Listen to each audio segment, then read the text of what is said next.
तो हमें क्या-क्या करना चाहिए जो बच्चों के दाँत में निकलते समय परेशानी ना हो।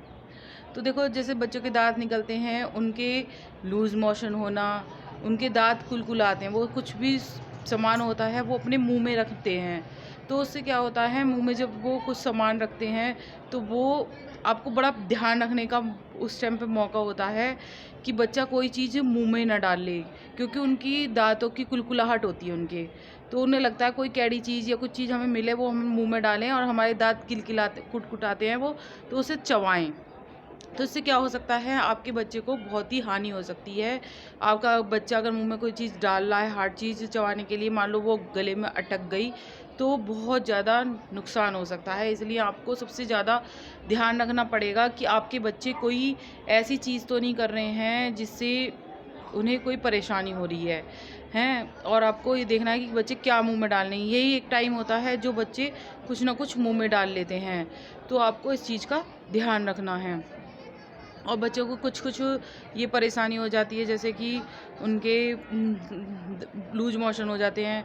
तो आपको क्या करना है, लूज़ मोशन के लिए उसके अंदर आपको सुहागा भूनना है और वो सुहागा भून के पीस कर उसको एक डिब्बी में रख लेना और वो सुहागा उसके मसूड़ों पे मलना है। तो जैसे आप सुहागा उनके मसूड़ों पे मलेंगे तो उससे बहुत ही बच्चों को आराम मिलता है। उनके जो टीथ हैं वो बहुत ही जल्दी निकलते हैं, उन्हें आराम पड़ता है। और कहते हैं जैसे नीचे के टीथ, कौन से टीथ आना हमारे लिए सबसे अच्छा होता है, तो कहा जाता है कि सबसे पहले बच्चे के नीचे के टीथ आने चाहिए, क्योंकि वो सबसे बढ़िया रहता है।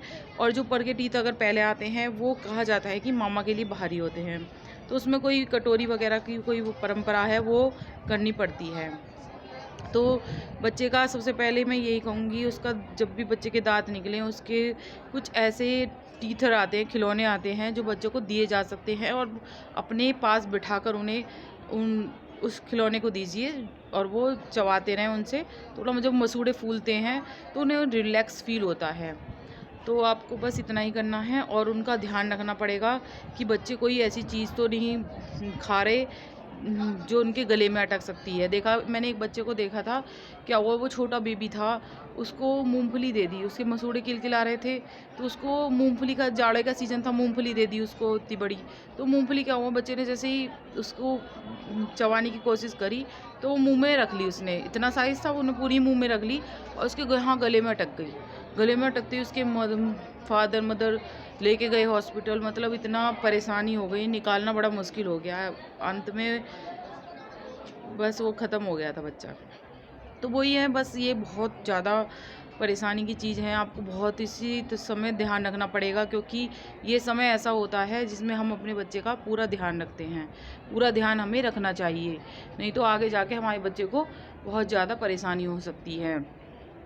तो और जैसे बच्चों के दाँत मसूड़े आ रहे हैं, दस्त लग जाते हैं, तो हमें घुट्टी देनी चाहिए। घुट्टी थोड़ी-सी होती है, उसे मसूड़ों पर मल दीजिए। मसूड़ों से बहुत उसको आराम पड़ेगा, क्योंकि घुट्टी में बहुत ही फ़ायदे की चीज़ होती हैं। ग्राइप वाटर दे सकते हैं आप, उसका पेट साफ़ रहे और डरें नहीं, क्योंकि दस्त वग़ैरह बच्चों को लग ही जाते हैं इसमें जब दाँत आती है बच्चों की। तो मेरा बस यही था इस मकसद इस वीडियो को बनाने का, कि देखो बहुत से मदर फादर होते हैं, ध्यान नहीं रख पाते, बच्चा खेल रहा है, किस चीज़ से खेल रहा है।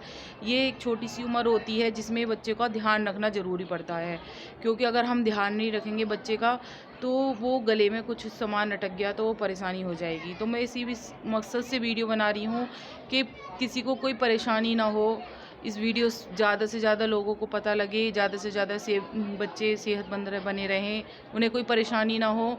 क्योंकि मैंने बहुत सी ऐसी मतलब सुनी है, ऐसी कहानी की घटना हुई हैं कि बच्चे के ये अटक गया, वो अटक गया, सिक्का अटक गया, वो